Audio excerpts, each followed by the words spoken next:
Ezetimibe added to statin therapy after acute coronary syndromes. Definition: acute coronary syndrome is a term used to describe a range of conditions associated with sudden reduced blood flow to the heart. It usually results from the build-up of fatty deposits, plaques, in and on the walls of coronary arteries, the blood vessels delivering oxygen and nutrients to heart muscles.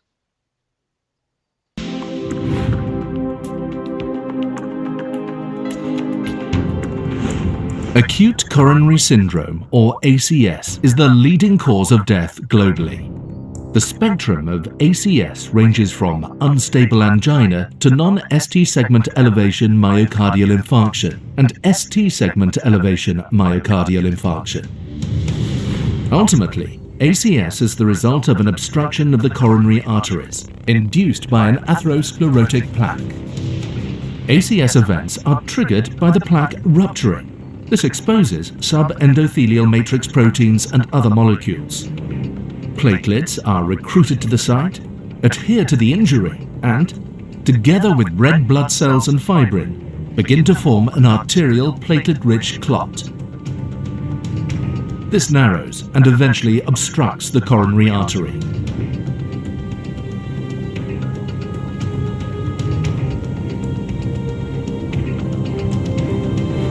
The extent and the location of the blockage and the resulting myocardial damage determine the extent and the severity of the myocardial infarction.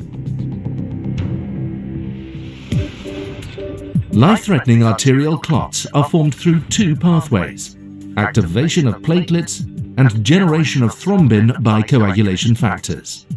Targeting both pathways has been shown to be a viable therapeutic approach.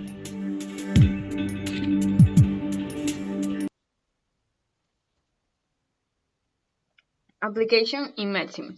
The use of statins reduces both low-density lipoprotein cholesterol levels and the risk of cardiovascular events in patients with and those without cardiovascular disease. Intense statin therapy, as compared with moderate dose statin therapy, incrementally lowers LDL cholesterol levels and rates of non-fatal cardiovascular events. Because of the residual risk of recurrent cardiovascular events and safety concerns associated with the high-dose statin therapy, 10 additional lipid-modifying therapies have been sought. And when we talk about statin drugs, typically those are something that you're not on for a week to 10 days. You're on for a long period of time.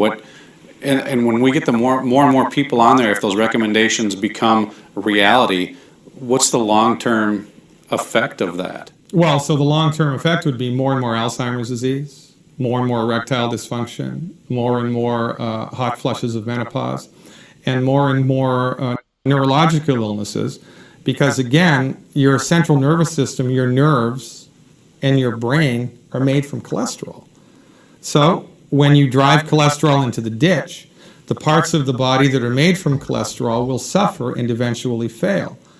And see, this is, again, the fundamental disconnect that the MDs bring to the table, the fundamental mistake that they make. They've thrown the baby out with the bathwater because they don't think the body can fix itself. They think that when things go wrong, that's just life. It's only a matter of time until your arteries clog. It's only a matter of time until your knee goes. It's only a matter of time until your appendix goes, right? So just cut them all out, right? That's their solution. So they...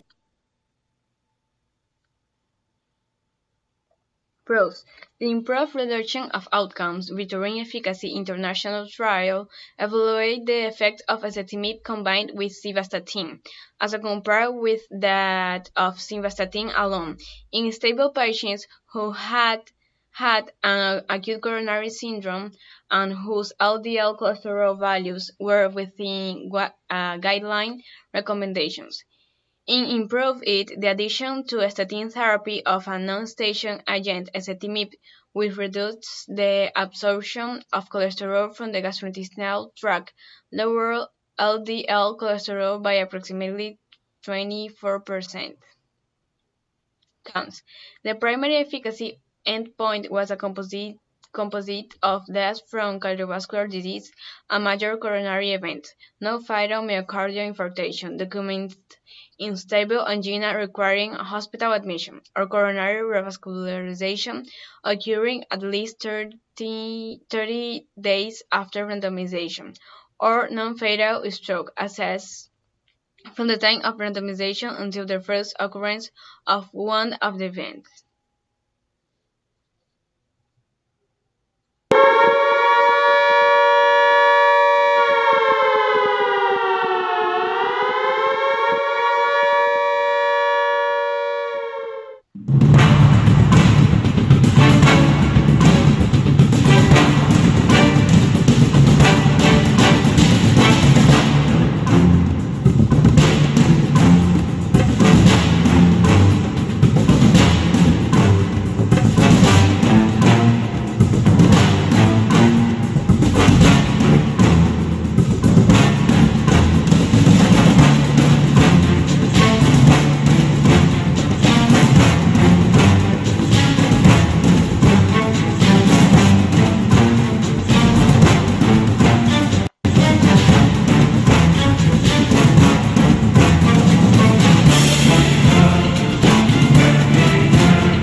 Issue applied in Ecuador.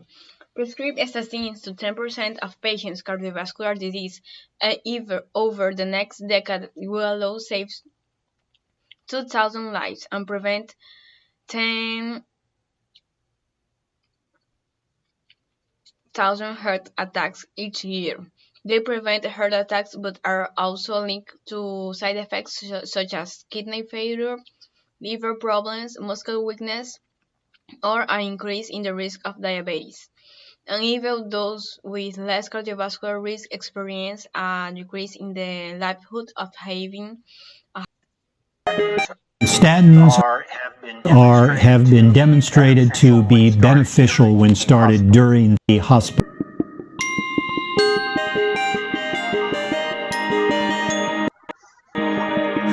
One of the debates is whether they need to be started in the first hours, if they need, or is hospital discharge adequate, or is in fact starting at a week or two. Is that adequate?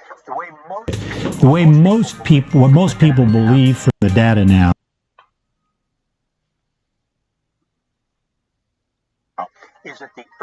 is that the earlier the treatment, the better. There may actually be an acute effect of statin therapy, which has benefit very early on. It's very hard to demonstrate that, and that is certainly a controversial point. The important point is that every patient who has an acute coronary syndrome should be on a statin. We're quite sure about that, and so protocols